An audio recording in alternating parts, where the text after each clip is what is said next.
আসসালামু আলাইকুম ওরহমতুল্লাহি ওবরকাতুহ। ইন্নাল হামদুলিল্লাহ ওয়াসসালাতু ওয়াসসালামু আলা রাসূলিল্লাহ বা'দ। সম্মানিত দর্শক শ্রোতা, কাছে দূরে দেশে কিংবা প্রবাসে যে যেখান থেকে আমাদের দেখছেন শুনছেন সবাইকে জানাই আন্তরিক মোবারকবাদ। আশা করছি আল্লাহ তাআলার মেহেরবানিতে ভালো আছেন। আমরা দোয়া করি রব্বুল আলামিন সবাইকে রহমতময়, বরকতময়, কল্যাণময় জীবন দান করুন। বরাবরের মতোই আমরা আজ চেষ্টা করেছি একজন ইসলামিক স্কলারকে আমন্ত্রণ জানাবার জন্য। আমাদের সঙ্গে আজ যোগ দিয়েছেন জামিয়া বাবুস সালাম বিমানবন্দরের সম্মানিত মুহাদ্দিস, বিশিষ্ট লেখক, গবেষক, তরুণ আলেম দ্বীন মুফতি জাওয়াদ তাহির। আসসালামু আলাইকুম ওয়া রাহমাতুল্লাহি ওয়া বারাকাতুহু। ওয়া আলাইকুম আসসালাম ওয়া রাহমাতুল্লাহি ওয়া বারাকাতুহু।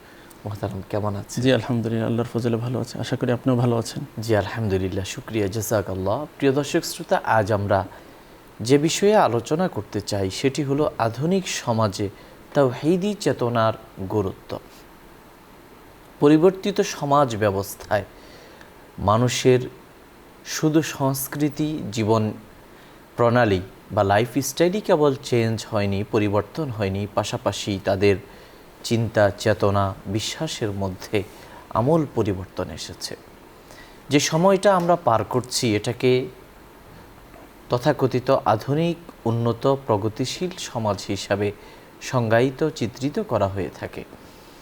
এই সমাজের মধ্যেও আমরা দেখতে পাই যে মানুষ যত উন্নত হচ্ছে, সভ্যতা যত দিন দিন উন্নতির দিকে যাচ্ছে, তত বেশি সমাজের মধ্যে অশান্তি, খুন খারাপি, অশ্লীলতা এবং সমাজের মধ্যে নানা ধরনের অপরাধের মাত্রা বেড়েই চলছে। এমন একটি আধুনিক সমাজের মধ্যে তাওহীদি চেতনা বা আল্লাহর একত্ববাদের যে বিশ্বাস কিংবা ধর্মীয় নৈতিক মূল্যবোধ সম্বলিত শিক্ষার যে ভ্যালু এবং এর যে গুরুত্ব, এটাও কিন্তু বর্তমানে মানুষ বুঝতে শুরু করছে।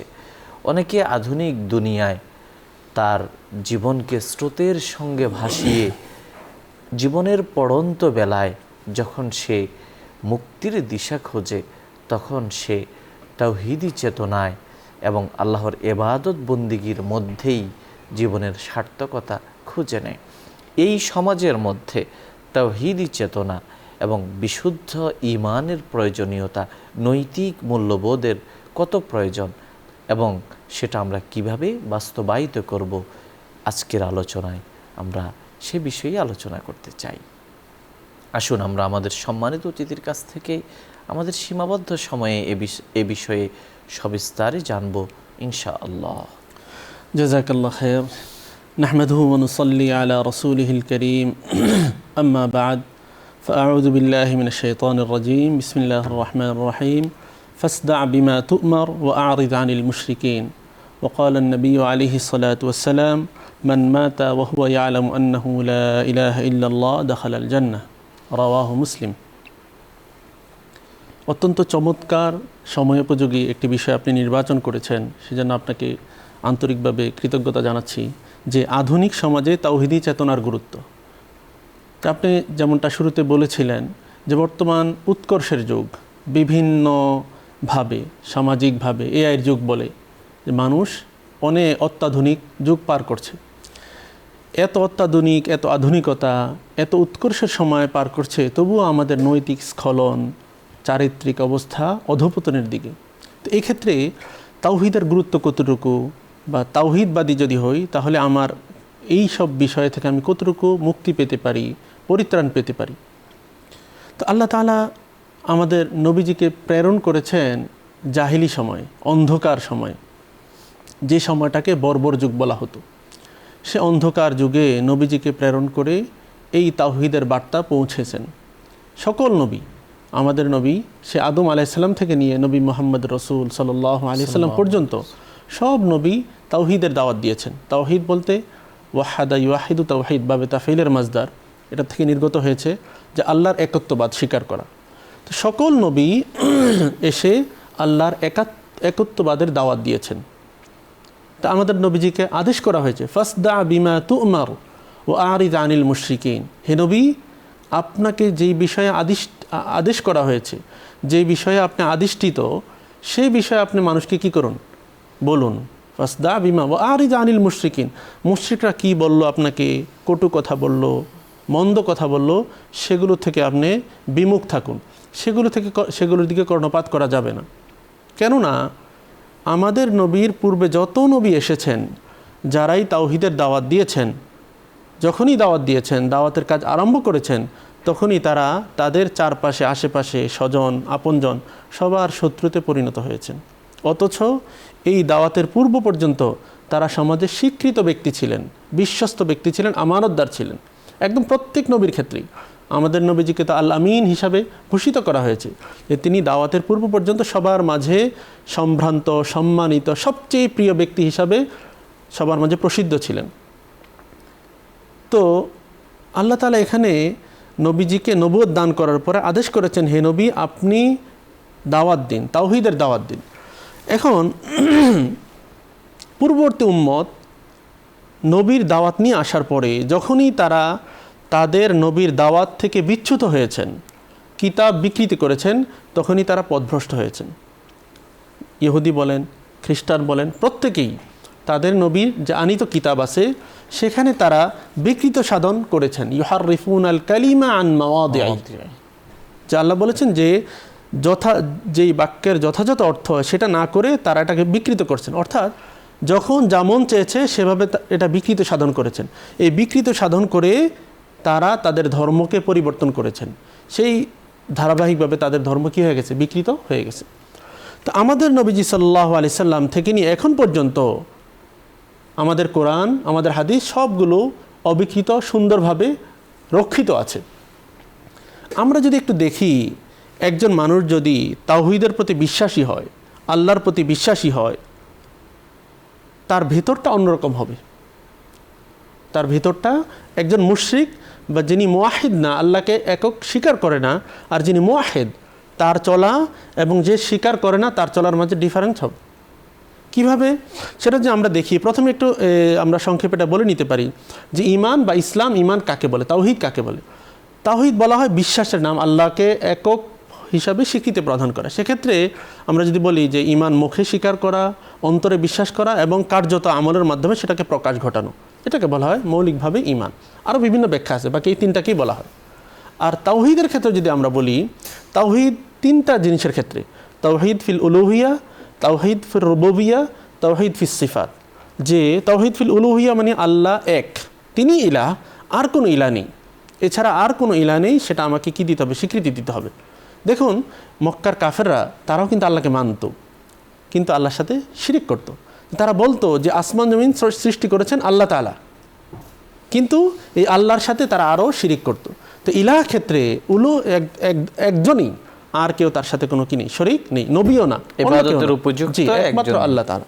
দ্বিতীয়ত তাওহীদ ফির রুবুবিয়্যাত, অর্থাৎ আমাদের এই বিশ্বাস স্থাপন করতে হবে, অন্তরে এই বিশ্বাস রাখতে হবে। রব্বুন বলা হয় লালন পালন করা, আলহামদুলিল্লাহি রব্বিল আলামিন, সমস্ত প্রশংসা আল্লাহ তাআলার জন্য, যিনি এই বিশ্বকে প্রতিপালন করেন। প্রতিপালন করা মানে সর্ব অবস্থায় যিনি আমাদেরকে লালন পালন করেন, যিনি সকাল সন্ধ্যা রাতে দিনে সাগরে আসমানে সব জায়গায় যিনি আমাদেরকে লালন পালন করেন, তাকে বলা হয় রব। তো তাওহীদ ফির রুবুবিয়্যাহ মানে যে আল্লাহ আমাদেরকে যে লালন পালন করতেছেন, তিনি সব কিছু করেন, তিনি আমাকে রিজিক দেন, তিনি আমাকে খাওয়ান, অসুস্থ হলে তিনি সুস্থতা দান করেন। এই যাবতীয় বিষয়ের বিশ্বাস আমার ভিতরে থাকতে হবে। যদি এই বিশ্বাস থাকে তখন আমার জীবন একরকম হবে, আর যদি বিশ্বাস না থাকে তাহলে আমার জীবন অন্যরকম হবে। তেমনিভাবে আল্লাহ তাআলার যে সিফাত আছে, যে আল্লাহ তাআলার নির্ধারিত কিছু কি আছে, সিফাত রয়েছে, গুণাবলী। হ্যাঁ, আল আসমাউল হোসনা, ওয়ালিল্লাহিল আসমাউল হোসনা ফাদউ বিহা, যে আল্লাহর যে নির্ধারিত কিছু সম্মানিত প্রশংসনীয় গুণাবলী আছে, যে আল্লাহ বলেছেন তোমরা আল্লাহকে সে নামে ডাকো। তো আল্লাহর যে সিফাত আছে এগুলোর মাঝে কী করা, কাউকে শরিক না করা, এটা হচ্ছে তাওহীদের মোটা দাগে অর্থ। এখন কোনো বান্দা যে ইবাদতের উপযুক্ত একমাত্র আল্লাহ তাআলা এবং লালন পালন করেন সর্বাবস্থায়, দুঃখে সুখে সর্বাবস্থায় তিনি আমাকে লালন পালন করেন, এবং এই সিফাতগুলো আল্লাহর জন্যই খাস, অন্য কারোর জন্য খাস নয়। যেই বান্দা এই বিশ্বাস করবে বা এই বিশ্বাস রাখবে, তার জীবন, তার চলাফেরা অন্য যে নাকি এটা বিশ্বাস করে না তার থেকে কী হবে, ভিন্ন হবে। এখন যদি আমরা একটু নিজেই জাস্টিফাই করে নেই, যাচাই করি যে আসলে আমি একজন মুমিন, আমি একজন ইমানদার, আমি বলি যে আমি তাওহীদে বিশ্বাসী, বাকি আমার ভিতরে এই গুণাবলী কতটুকু আছে? যার ভিতরে এই গুণাবলীগুলো থাকবে, যে পরিমাণে তার জীবন তত সুন্দর হবে, তত সুখময় হবে। দেখুন যে প্রথমেতে যেই ব্যক্তি নাকি আল্লাহকে বিশ্বাস করে, এক আল্লাহর প্রতি ঈমান এনেছে, আর কোনো শরিক করে না, সে মানসিক এবং জাগতিক দাসত্ব থেকে সে মুক্তি লাভ করেছে। আমি যদি অন্য ইলাহ মানি, অন্যকে ইলাহ মানি বা অন্যকে শরিক করি, তাহলে আমি তার দাস। এক আল্লাহকে যখন ইলাহ মেনেছি, তাহলে মানসিক এবং জাগতিক যত দাসত্ব আছে সবগুলো থেকে আমি কি করলাম? মুক্তি লাভ করলাম। আল্লাহ তাআলা কোরআনে কারিমে বলেছেন, কুল ইয়া আহলাল কিতাব তাআলাউ ইলা কালিমাতিন সাওয়া বাইনানা ওয়া বাইনাকুম আল্লা না'বুদা ইল্লাল্লাহ। যে হে নবী, আপনি বলে দিন, আহলে কিতাবদেরকে সম্বোধন করে বলতেছে যে তাআলাউ ইলা কালিমাতিন, এক কালিমার নিচে চলে আসো, ইলা কালিমাতিন সাওয়াইন বাইনানা ওয়া বাইনাকুম, আমাদের এবং তোমাদের মাঝে। সেটা কি? এক আল্লাহ ব্যতীত অন্য কারো ইবাদত করব না, ওয়ালা নুশরিকা বিহি শাইআন, এবং আল্লাহর সাথে কাউকে শরিক করিব না, ওয়ালা ইয়াত্তাখিযু বা'দুনা বা'যান আরবাবা মিন দুনিল্লাহ, আল্লাহ ব্যতীত কাউকে রব হিসাবে কি করব না? গ্রহণ করব না। তাহলে একজন মুওয়াহিদ, একজন মুমিনের প্রথম কাজ হচ্ছে যে, বা যিনি নাকি মুওয়াহিদ হবেন, তার উপকারী হচ্ছে যে মানসিক এবং দাসত্ব থেকে কি লাভ করা? মুক্তি লাভ করা। দেখুন, আমি যখন আল্লাহকে বিশ্বাস করব, তখন আমার ভিতরে এই বিশ্বাসও থাকবে যে উপকার, ক্ষতি, লাভ, লোকসান সব কিছুর মালিক একমাত্র আল্লাহ তাআলা, এছাড়া কারো কোনো ক্ষমতা নেই। একটি হাদিসে চমৎকারভাবে এসেছে, সুনানে তিরমিজিতে এসেছে যে আব্দুল্লাহ ইবনে আব্বাস রাদিয়াল্লাহু তাআলা, বিভিন্ন বর্ণনা ভিন্ন রকম এসেছে যে আব্দুল্লাহ ইবনে আব্বাস রাদিয়াল্লাহু তাআলা বলতেছেন যে কুনতু খালফান নবী সাল্লাল্লাহু আলাইহি ওয়াসাল্লাম, কোনো রাওয়ায়াতে আছে কুনতু রাদিফান নবী সাল্লাল্লাহু আলাইহি ওয়াসাল্লাম, যে আমি নবীজির সাথে এক বাহনে ছিলাম, এই বাহনের পেছনে ছিলাম। তো নবীজি আমাকে লক্ষ্য করে বললেন, অনেকগুলো কথা বললেন। তো সম্বোধন করে বললেন, ইয়া গোলাম, হে বৎস, ইহফাজ আল কালিমা, আমি তোমাকে কিছু কথা বলবো, তুমি এটা কী করো? সংরক্ষণ করো, মনোযোগ দিয়ে শোনো।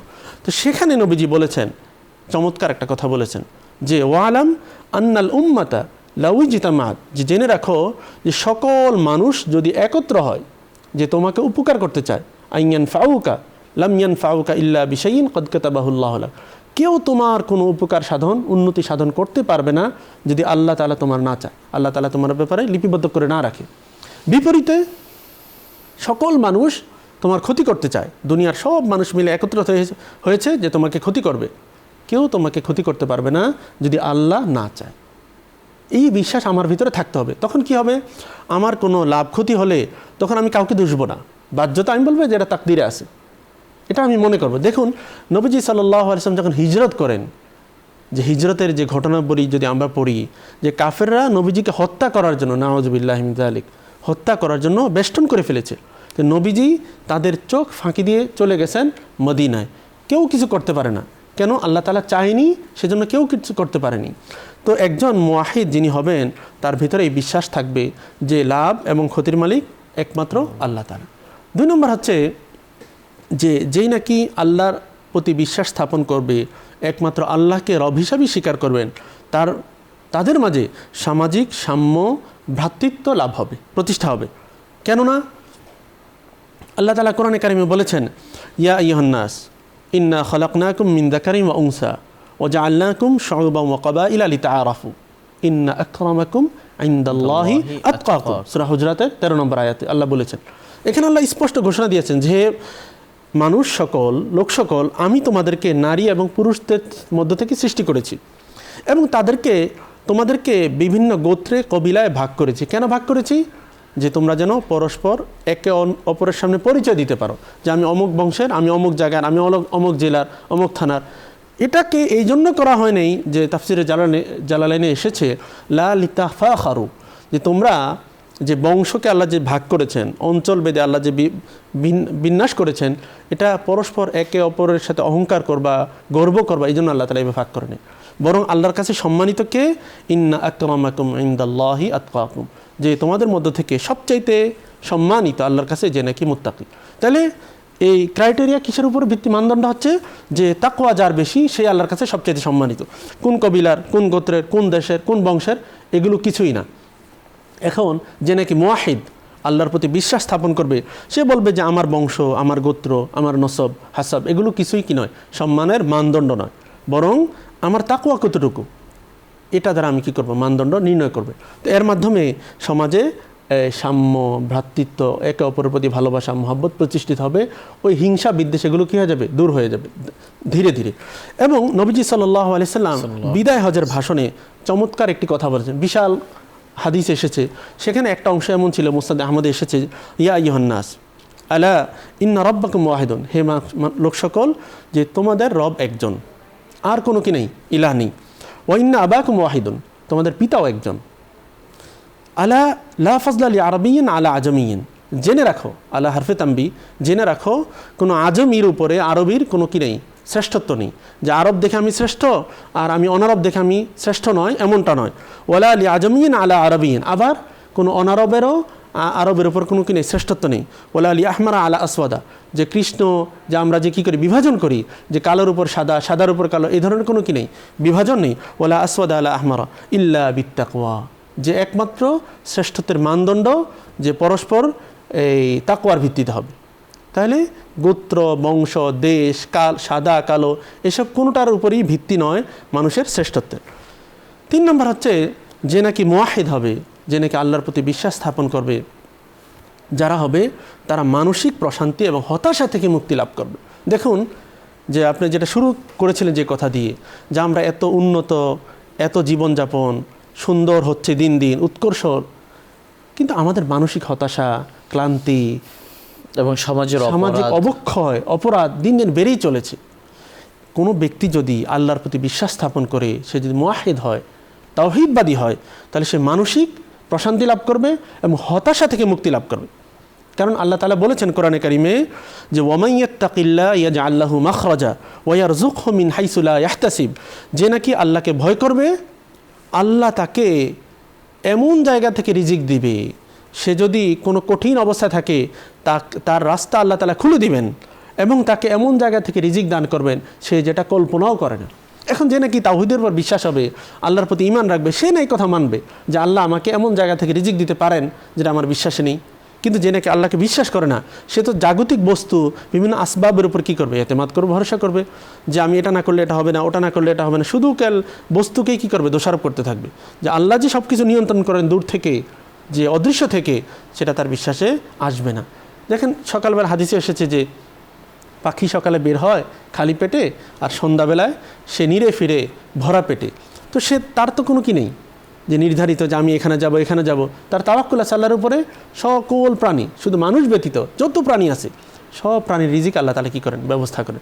তো যে নাকি আল্লাহর প্রতি বিশ্বাস হবে, তাওহীদবাদী হবে, সে এই মানসিক হতাশা থেকে মুক্তি লাভ করবে। অন্য হাদিসে এসেছে যে হাদিসে আল্লাহ নবী সাল্লাল্লাহু আলাইহি ওয়াসাল্লাম বলেছেন যে আজাবান লি আমরিল মুমিন, যে মুমিনের সব বিষয় আশ্চর্য, মানে সে যদি মুসিবত হয় সেটাও তার জন্য কল্যাণ, সে যদি ভালো অবস্থায় থাকে সেটাও তার জন্য কল্যাণ। ইন্না আমরাহু কুল্লাহু খায়রুন, যে তার সকল বিষয় কল্যাণ। যে ইন আসাবাতহু সাররাউ শাকারা, যদি সে ভালো অবস্থায় থাকে সে আল্লাহর কৃতজ্ঞতা আদায় করে, আর আল্লাহ তাআলা কৃতজ্ঞ বান্দাকে ভালোবাসেন। আর ওয়া ইন আসাবাতহু দররা, আর যদি সে কোনো অনিষ্ট, খারাপ অবস্থায় তার আসে, তাহলে সে সাবারা, সে ধৈর্য ধারণ করে, ফাকানা খায়রান লাহু, তাহলে ভালো হলেও তার জন্য ভালো, মন্দ হলেও তার জন্য।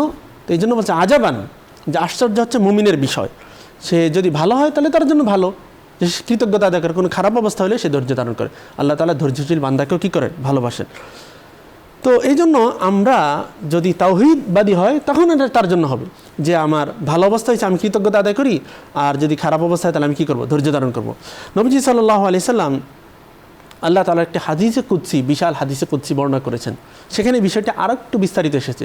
আল্লাহ তাআলা বলেছেন ইয়া ইবাদি ইন্নী হারামতু যুলমা, যে আমি আমার উপর জুলুমকে কী করেছি, হারাম করেছি, ও জাআলতুহু মুহাররামান, এবং তোমাদের জন্য এটাকে হারাম করেছি, ফালা তাযালামু, সুতরাং একে অপরকে কী করো না, কার উপর জুলুম করো না। এখন দেখেন এখান থেকে যে নাকি আল্লাহর প্রতি বিশ্বাস রাখবে, তাওহীদের উপর বিশ্বাস রাখবে, সে কার উপর জুলুম করবে না, সে অন্যায় করবে না। সে যদি অন্যায় করতে যায় তখন সে মনে করবে যে আমাকে আল্লাহ দেখছেন, আমাকে আল্লাহ শুনছেন, আল্লাহ তাআলা আদেশ করেছেন যে কারো উপর কী করো না, জুলুম করো না।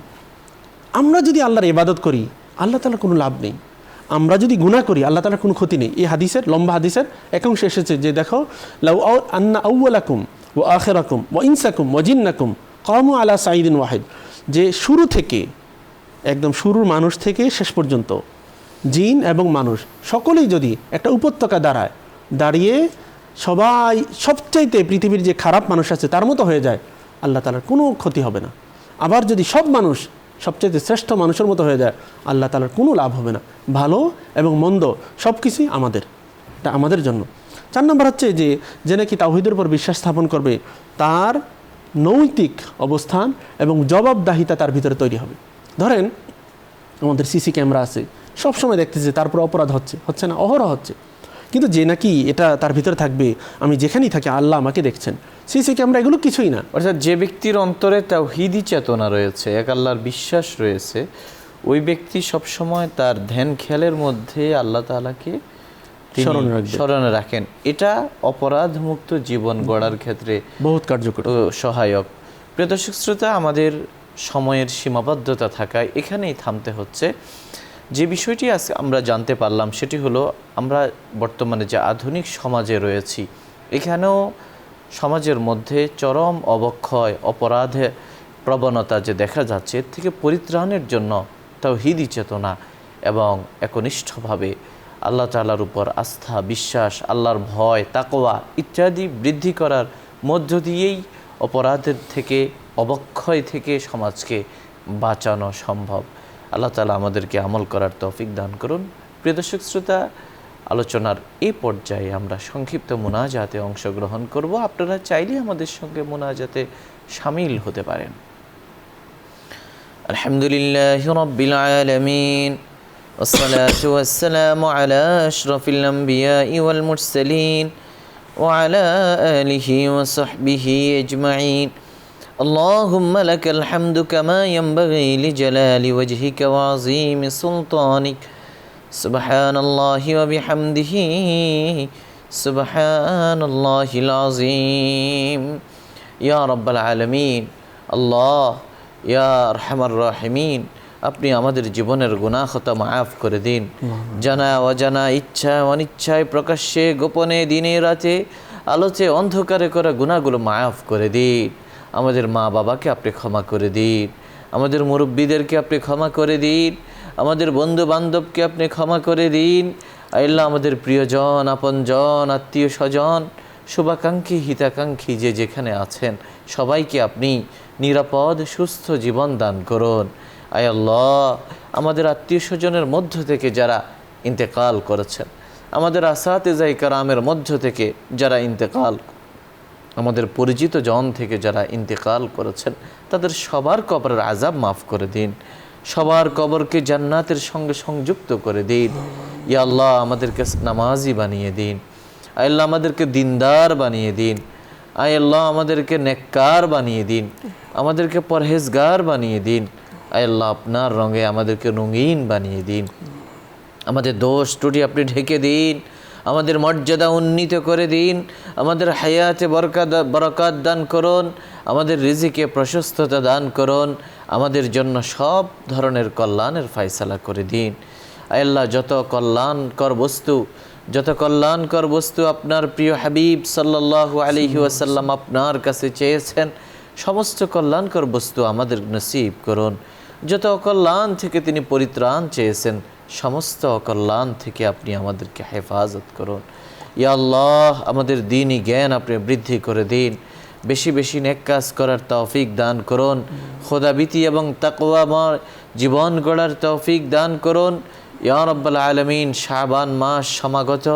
আল্লাহ, এই মাসের প্রস্তুতি নিয়ে আল্লাহ, আপনার নবী পাক সাল্লাল্লাহু আলাইহি ওয়াসাল্লাম যেভাবে এই মাসকে আল্লাহ তিনি পালন করেছেন, উদযাপন করেছেন, সেভাবে পালন করার তৌফিক দান করুন। সামনে মাহে রমাদান আসছে, এই মাহে রমাদানে আল্লাহ সর্বাধিক পরিমাণ ইবাদত আমল করার তৌফিক নসিব করুন। এই অনুষ্ঠানের মাধ্যমে দ্বীনের যে খিদমাত হচ্ছে, প্রচার প্রসার ঘটছে, এর পিছনে যেভাবে কষ্ট করে যাচ্ছেন, মেহনত করে যাচ্ছেন, আয় আল্লাহ আপনি সবাইকে কবুল করুন। আয় আল্লাহ, যারা এর স্বপ্নদ্রষ্টা তাদেরকে কবুল করুন, যারা ব্যবসায়ী ভাইয়েরা রয়েছেন তাদের ব্যবসা বাণিজ্যে বারাকা নসিব করুন। সব ধরনের কঠিন জটিল পরিস্থিতিতে বেঁচে থাকার, টিকে থাকার জয়লাভ করার তৌফিক দান করুন। ইয়া আল্লাহ, সতত সর্বত্র আপনার রহমতের শামিয়ানায়, আপনার রহমতের বাড়িধারায় সিক্ত থাকার তৌফিক দান করুন। আয় আল্লাহ, আপনি আমাদের সমস্ত দোয়া কবুল করুন, সব স্বপ্ন পূরণ করুন, না পাওয়া সব কিছু, প্রয়োজনীয় সব কিছু আয় আল্লাহ আপনি পূরণ করে দিন। সুবহান রাব্বিকা রব্বিল ইজ্জাতি আম্মা ইয়াসিফুন ওয়া সালামুন আলাল মুরসালিন আলহামদুলিল্লাহি রাব্বিল আলামিন। প্রিয় দর্শক শ্রোতা, এতক্ষণ ধরে অত্যন্ত ধৈর্য সহ আপনারা শুনছিলেন আপনাদের প্রিয় অনুষ্ঠান আলোকিত প্রতিদিন। পুরো সময় আমাদের সঙ্গে থাকার জন্য শুকরিয়া, মোবারকবাদ। ওমা আলাইনা ইল্লাল বালাগ। আসসালামু আলাইকুম ওয়া রাহমাতুল্লাহি ওয়া বারাকাতুহু।